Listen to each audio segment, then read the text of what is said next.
Take out the papers and the trash, or you don't get no spending cash.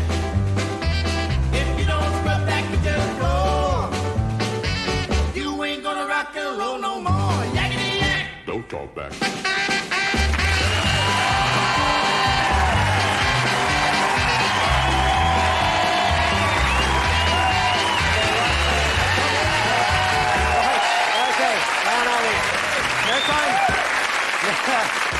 No time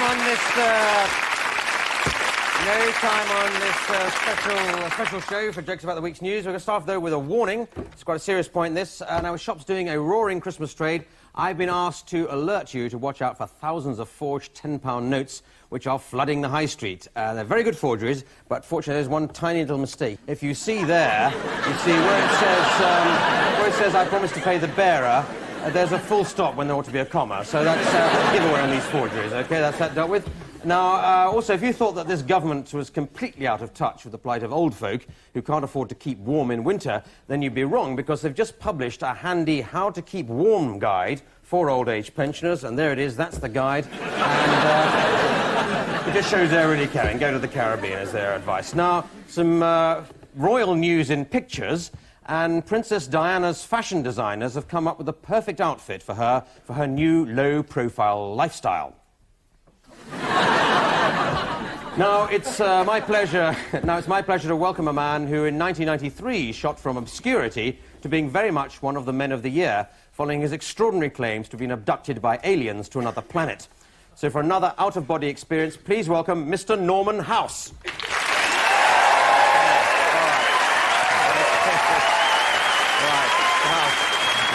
Take a seat.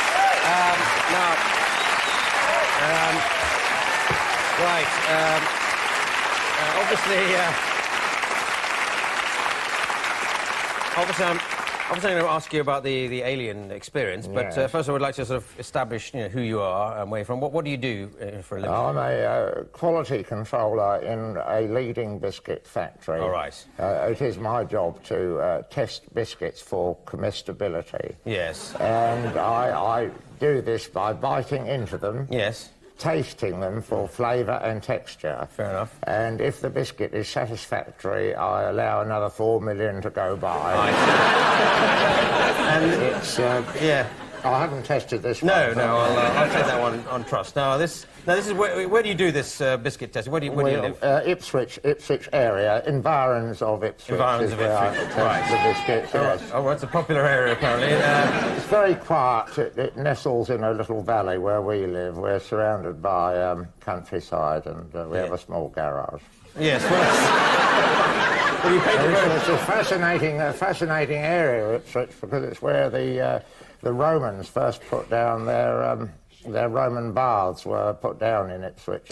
Well, all right. I wasn't really going to ask you about the history of Ipswich. It's more to do with your astonishing experience of being abducted by aliens. Now, where were you when this happened? You do say. I was out with my wife Wendy, Yes. who also lives in the Ipswich area. Yeah. Just above the garage, we have a little flatlet. Yes. And we're out of an evening. I was out metal detecting. Yeah. Is that a hobby? Yes, I'd like to. I got this.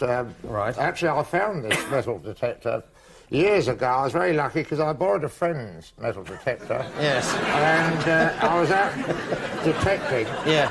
And suddenly I felt a strong feeling that there was something metallic under the ground. And sure enough, I dug away, and lo and behold, It was. there was a metal detector, almost as brand new. All right. So I suppose that's true. I suppose metal detectors are made of metal, aren't They are made of metal. And one of the problems with a bad metal detector is that if it's really poorly made, it will start detecting itself. A friend of mine had a detector which detected itself and started just curling up and trying to eat the handle. Yes. But this is a good one. This is a good one. Yes. And we were out in the car, and then I got out of the car and started detecting. Yes. And suddenly I saw this strange glowing object hovering about 1.5 feet above the ground. Right, it wasn't the headlamps, was it, or anything like that? No, it was an unearthly object, non-metallic. Otherwise, the detector would have Immediately detected it. And I felt strangely calm, but at the same time horribly terrified. And I didn't know what to do, and it just stayed there, glowing eerily. What sort of size was this? About that size, yes. About that big. But it was just hovering there, and I felt something beckoning at me, a mental beckoning more than a physical beckoning, and I suddenly saw a creature get out of the orb and begin slowly to suck me into its orbit. Yes. Mentally. Mentally suck you. Mentally sucked me into the orbit, and I fell into a trance, and the next thing I knew, I was elsewhere. Right. So I know we've got some pictures in. Did you take these pictures? Or? No, these snaps were taken by my wife Wendy. That's jolly lucky, but it's a bit. You got two pictures. This is the same. That's the better one, the black and white one. Yes, that one's upside down. Oh, I'm sorry. It was more colourful than that, but not as misshapen as that. All right. Now, what do these creatures look like? Have you got a? Well, they're rather like you can otter-like. Otter-like in shape. With sort of. They look rather like this. You see. Yes. That sort of shape. Oh, I see. That was one of them, and then another one like this. Yeah. Oh, I see. The one that took me. That was the one that took you. Well, now, how long did you spend on this planet? I was there for approximately 4 years. Yeah. Or it seemed to be about 4 years, but in fact was only 3 minutes of our time. Right. And which planet were you on? Was it Mars or Venus? Or... IKEA.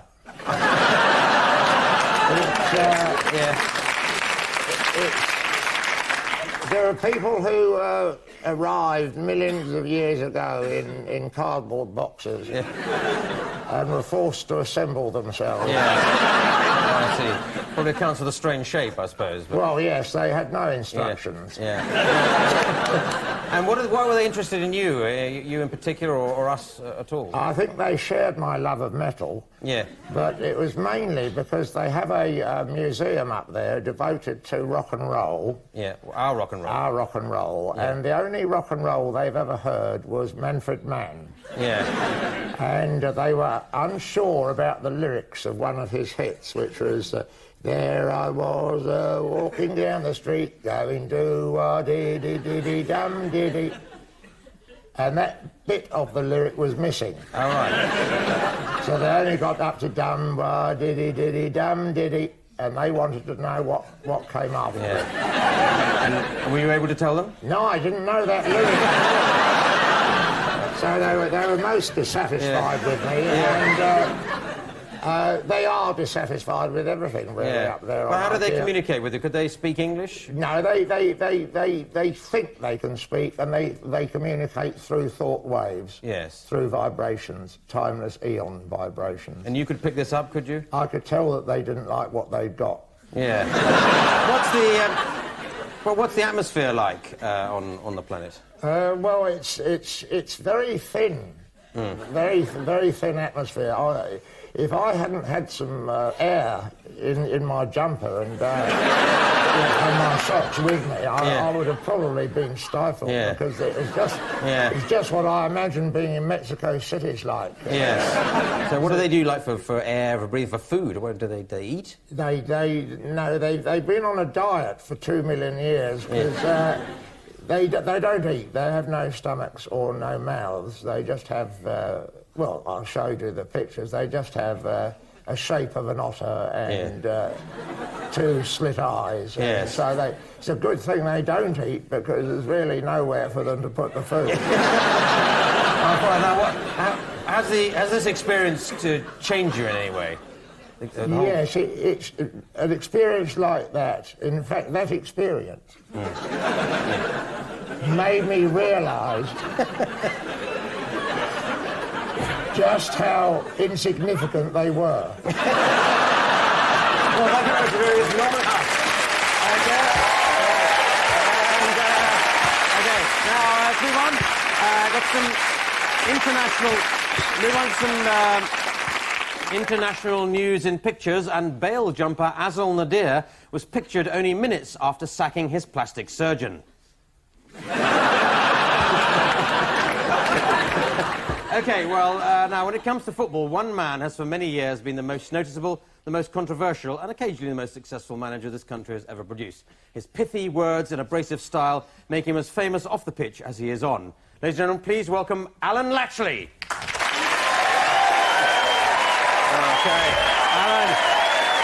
Okay, Alan, very good. Now, right. Now, it's great. Okay, Alan. Now, it's great to get you. It's obviously very topical to get at the moment because you are being, pipped or tipped for the England job, but... Oh, it's too early to talk about the England job. Yeah, OK. I'll come back in about 5 minutes then, if I may, because I wanted to just talk about your early career, because you were one of the youngest managers when you were originally appointed in the Football League, weren't you? Yes, I was appointed manager when I was 16 and a half. Yes. Little outskirts of Scunthorpe, just close to where I was born. Yeah, you're very much from Scunthorpe. I'm from Scunthorpe, yes. I'm a scunny man through and through. Yeah, but football is very much your life, It's in my blood, Clive. It's in my blood. I mean, without football, I'd be nothing. Yes. And I love football. Yeah. Football is she's a cruel mistress. She's more than a mistress. She's a wife. She's a mother. She's a daughter. She's an errant child. She can make you laugh. She can make you cry. She can bring tears to my eyes. She can bring blood to my shoulders. She can bring the kettle to the boil. She can bring the kettle to the boil. Because football is about nothing unless it's about something. And what it is about is football. Excuse me. Right. Okay. Now, so Scunthorpe, yes. You were the manager there. I was manager until 16 and a half. Briefly a manager. Briefly, now, what did you think you brought to Scunthorpe? I brought heart and I brought defiance. I brought all those qualities that make this country what it is today. Yes. A certain feeling, a certain love, a certain heart, a certain toughness, mental toughness and physical toughness and something so beautiful. I can scarcely express it. I'll follow you. You see, when I was manager, briefly, when I was young, I didn't know much. No. I knew nothing. Yeah. I'd come straight up from the moors and I was suddenly put in charge of a thriving club. Yeah. So what did I do? I'm just a lad. Yeah. What did I do? Yeah. I'll tell you what I did, Clive. I went home and read a book. Yeah. How to manage. Yeah.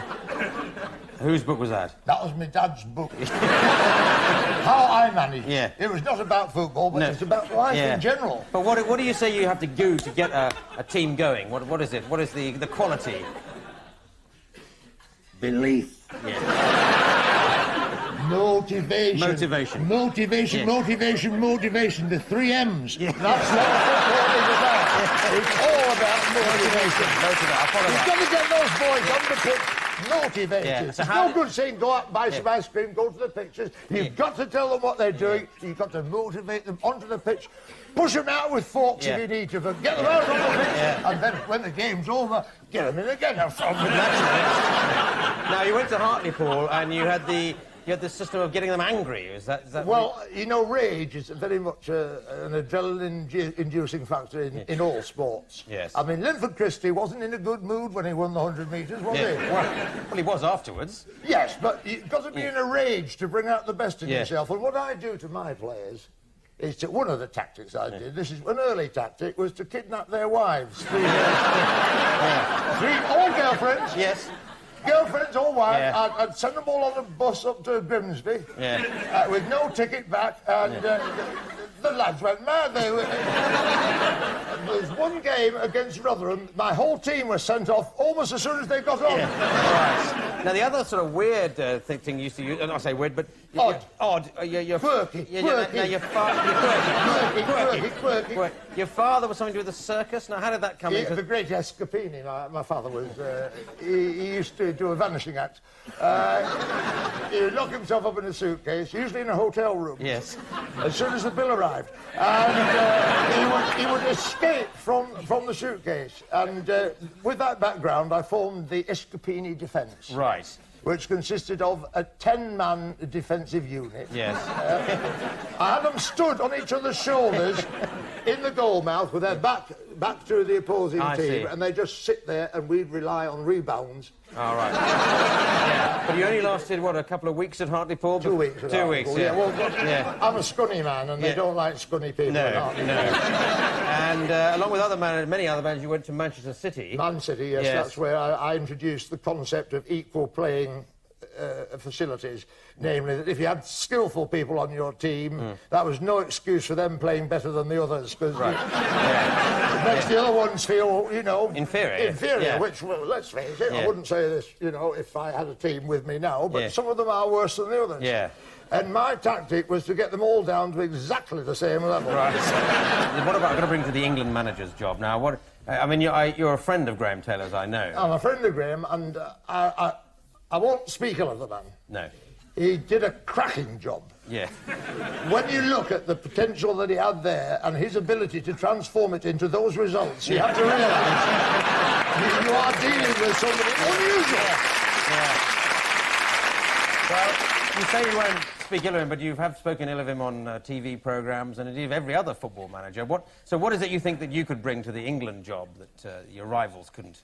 I would bring heart and motivation. Motivation. And let us work our way up from the bottom and stay there if we can. Now, I know apart from your football activities, I know you keep well in touch with football, but you do have, what is it, management seminars you run to apply your methods to other industries? Yes, I have a course called Dare to Fail. Yes. In which people who are ambitious, people who've had some degree of success in life can come along and see what it's like to be at the bottom of the pile. Yeah. And learn how to get there with pride and dignity intact. And it's with a slide presentation. And it's a very nice week you spend in the country, locked up. You're not allowed to smoke, drink or sleep. And it's a way of just teaching people. So Dare to Fail is the slogan. But the other side of failure, Clive, is success. Yes. I follow that. Would you say that your career has largely been a failure?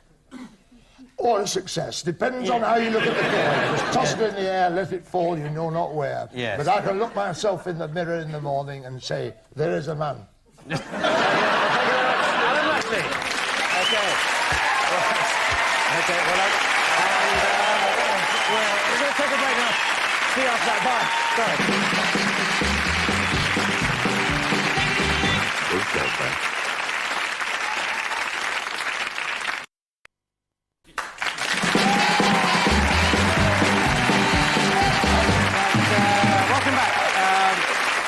Welcome back, and I'd just like to mention our special offer, and this week we're offering you the chance to own this exclusive Clive Anderson pen, specially selected by me. It comes in this attractive presentation case. There it is, specially selected for its quality. It says exceptional quality on it. And at £9.99 it really is a stylish gift. And if you're interested in this, do write in, and here's the address for more details. Now, in the dusty world of the courts of law, one judge has recently had the courage to open his mouth and blow away some of the cobwebs of tradition and hypocrisy which sometimes cloud the pure waters of justice. He's arguably Britain's best known and indeed most notorious judicial figure. Ladies and gentlemen, please welcome Sir James Beauchamp. Sir James. Sir James,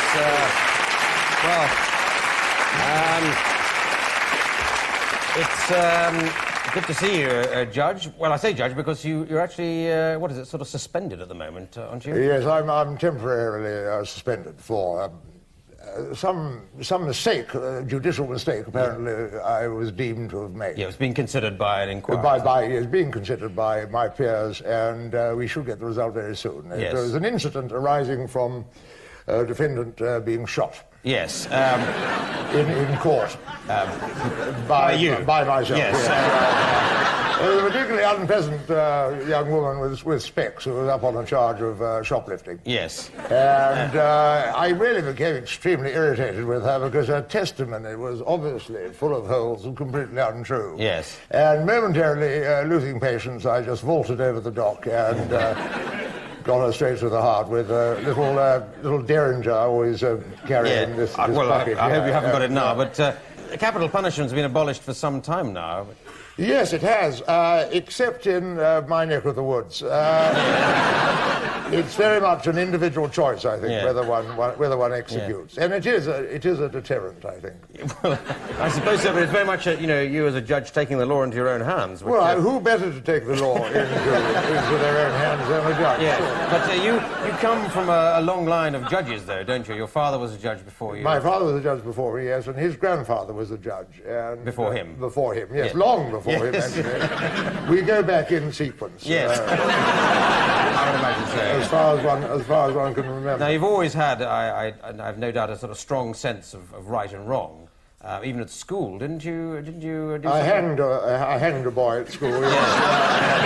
For it was really dumb insolence was the he was looking at me in that particular way, irritating look. And when I say I hung him, or is it hanged? I never know which. No, I strung him up. And, and was he your fag, or was he was my best friend? Until the hanging incident, obviously. Yes, well, we cut him down in time. I mean, he didn't pass away, thank God. Oh, well, otherwise I'd have been in terrible trouble. Yes. But now, you've been involved in some notorious cases. The Tiverton 12, that was one of yours, wasn't it? There's a great deal of press comment about my jailing 12 people for life for stealing some toffees. Yes. And but that was not so much the crime that I jailed them for, it was the intent beyond the crime. Yeah. Well, because having stolen the toffees, in my view, though it was never proved. Yes. Having stolen the toffees, they then got into a first-class carriage between Bristol and Plymouth and started smoking. Yes. But although they spent, I think, 20 years in custody, it was later proved it wasn't them at all. It was another 12 from the same area. Yes. Now, British justice has come in for quite a few knocks recently, mainly your cases, it has to be said, but quite a few others. Do you think British justice is still the best in the world, or is it... I think if you've committed a crime, this is not a particularly good country to live in. Yeah. But if you're wholly innocent and have never been arrested, this is as good a place as any to stay indoors and thank your lucky stars. Well, a lot of people say there's like one law for the rich, another for the poor. Oh, this is all written down, of course there is. There's one law for the rich, there's several laws for the rich and very few for the poor. Yes. Lots of laws for the rich, most of them pretty good. Fairly lenient to the rich. Yeah. Because there is a difference between the rich and the poor. Well, that's what the amount of money. The amount of money, yes. And obviously, you can afford more law if you're rich than if you're poor. So there's lots of laws for the rich. Lots of laws for the rich. They can pick and choose whichever ones really suit them. Yeah. And the poor have to make do with the national health, or whatever it's called. Yes, legal aid. Legal aid, yes. A lot of people say that the judges... people like you well, they don't like you, they rather dislike you, but they think the judges are out of touch. Now, how would you're not in touch with real people? Of course I'm in touch with real people. I do everyday things. I go to sleep in the evening, I wake up, I have breakfast. But are you in touch with, like, sort of the television programs that yes, people watch? I watch a great deal of television. I enjoy a lot of it. The Gladiator stuff, very, very good. Yes. That's about it, really. I just watch that on the Saturday. And do you think that gives you a feeling for those... It gives me a feeling of what it's like out there. Yes. Now, is there any of this sort of damage your relationships with your wife at all? Not really. My wife, as you know, is slightly physically impaired. She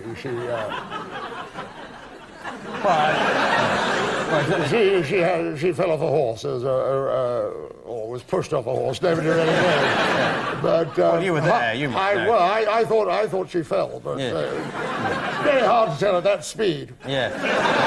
Over those particular hedges. Yes. With the barbed wire. But a very nasty fall, and she's partially paralysed down one side is completely immobile. Yes. So she's very plucky, but it means, you know, she can serve drinks, but not peanuts at the same time. I think she'll pull through. Well, we wish her well, and we have to leave it there. Thank you very much, Sir James Beauchamp. Okay, let's do some royal news now in pictures. And this year, aboard the royal yacht Britannia, Prince Edward finally lost his virginity. Now, there are only a few great rock stars, even fewer mega stars, perhaps only a handful of rock legends. So it gives me great pleasure to introduce one of the only mega legendary star rockers, the great, not late, Eric Daley. Yeah. Okay. Hey.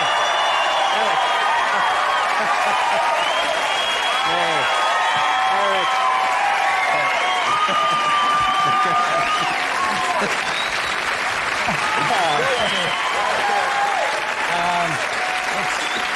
It's marvellous. It's marvellous. It's marvellous to. It's marvellous to have. Now concentrate. It's marvellous to have one of the great rock stars of all time. But let's go back to your early career. For perhaps the younger viewers may not have be familiar with it. Well, as you know, I started very, very young at school with Reg and Jez. And we were just mucking around with skiffle, yaha, a bit of lila music. A lot of that old Ethiopian sound, which we had in before it got fashionable. Yes, this was the corduroys, of course. The corduroys, that was the first group. God bless them. Yeah, now, of course, Jez was the motivating force behind... Well, Jez, God rest him, Jez... Some would say he was the creative one of the three. I mean, without Jez, we would have just been a duo. Yes. With Jez, there were three of us there. Yeah. We had our little battles. Yeah. Our little battles. We had our little, little bit. And he wrote the songs that were immediately available. The successful songs. The ones, yes. Well, your ones didn't really... Ours were more the sort of early white noise type of... That sort of, the sort of sound you can't get into at once. It's the sort of sound you can only get into years later. Yeah. And, if then. Yeah. Well, it's avant-garde. But Jez he was the one with the... Talent? Tunes. Yeah, the tunes, Melodically, he had the tune. But looking back on those records, or listening to them even, you get a feeling of the times. You get a feeling of everything was full of hope. It was the 60s, it was a time of rejoicing, a feeling of... You could do anything if you just tried. Yeah. And Jez tried and died, we tried and died. Yes, fair enough. But in the 70s, of course, you went on to form one of the first supergroups. Yeah, Ye Gods. Yes. It was one of the... I suppose the first great all-white supergroup. Yeah. It was just me and some... other people I brought into the group who were very good in their own right. There was a little boy we found in Pittsburgh, blind Tony Tintin. Yes. And just a little kid, he's about 8 years old, and he played like a dream, and he'd do...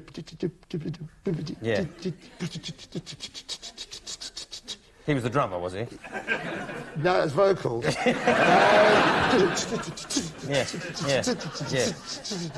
was a dream. But we never toured because we could never find the venues. Yeah. Because those were the days of... I say it myself, I mean, it's on the public record, I've done a lot of drugs. Yes. I've done a lot of drugs, and I've slept with a lot of women. Yeah. And boys and girls at home don't. Yeah. If you think that by sleeping with thousands of women and taking thousands of drugs you're going to have a good time, let me just say this. Don't. Because I'm telling you, I just got out of the Henry Ford Clinic. And Henry Ford Clinic? Yes. Not the Betty Ford? No, the Henry one is a much tougher regime. You have to build a car before you're allowed out. But seriously, scrub your own toilets and read your own newspapers and everything like that. And thank God, just for today, I'm clean and sober. Yeah. And I would not like it to be any other way. No. So don't. Yeah. So whatever you do, so don't. That's your message. Don't. Yeah. Now in the 70s, you just say maybe. Yeah. No, just kidding. Yeah, no, fine. Now, what's the Ye Gods, of course, your big hit, the ones that most people would do, was it I Love It? I Love It, yes. It's such a simple lyric, actually. Yeah. I mean, it's silly to be proud of it, but I am. It's just, the lyric is, I love it. As simple as that, just with a little tune underneath it. I love it. Yeah. I love it, I love it, I love it. Yeah. I love it, I love it, I love it. I love it, I love it, I love it, I love it, I love it.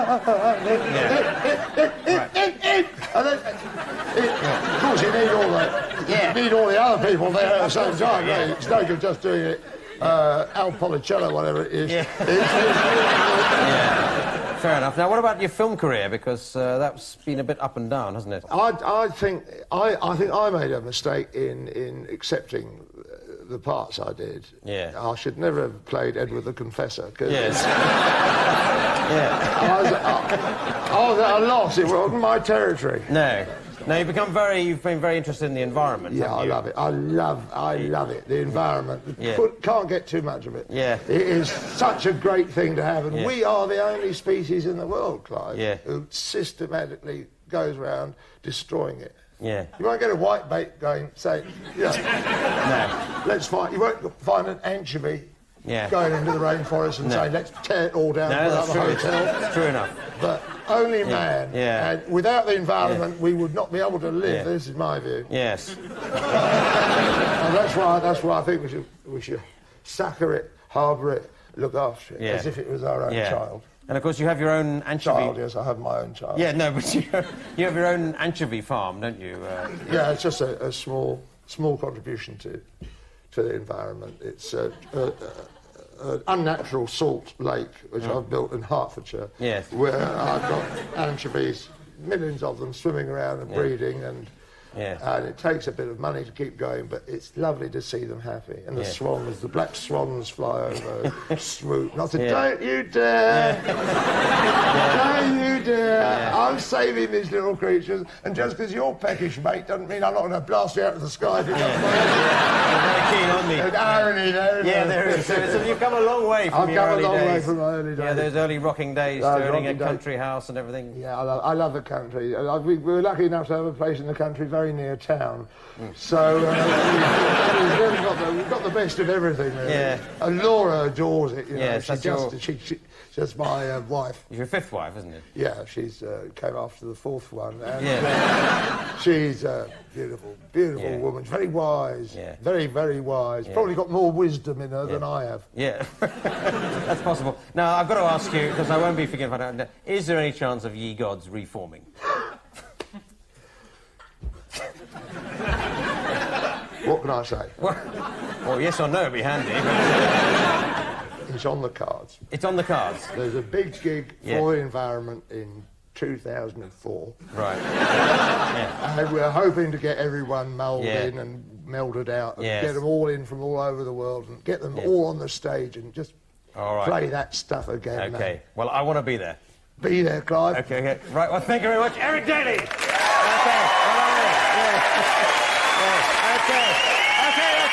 that's all we've got time for this week. We thank all my guests and mentions. Good night. OK.